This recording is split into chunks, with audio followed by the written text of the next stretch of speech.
Ողջույն սիրելի ընկեր, Տերը օրհնի քեզ։ Երեմիա մարգարության 17 գլխի մեջ այսպես է ասում. երանելի է այն մարդը,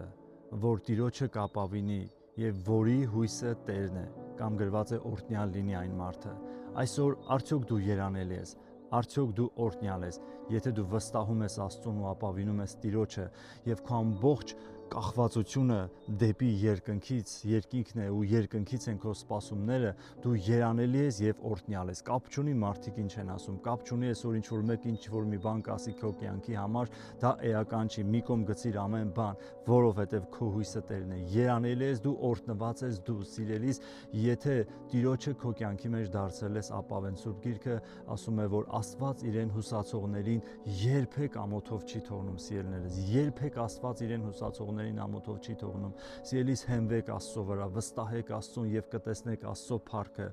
Այն մարդիկ են տեսնում Աստծո փառքը, ովքեր վստահում են Աստծուն։ Այն մարդկանց է Տերը այցելում, ովքեր իրականում հենվում են Աստծո վրա եւ Աստված իր փառքը ցույց է տալիս, Աստված իր լույսով լուսավորում է այդ մարդկանց կյանքերը։ Այսօր կոչ եմ անում,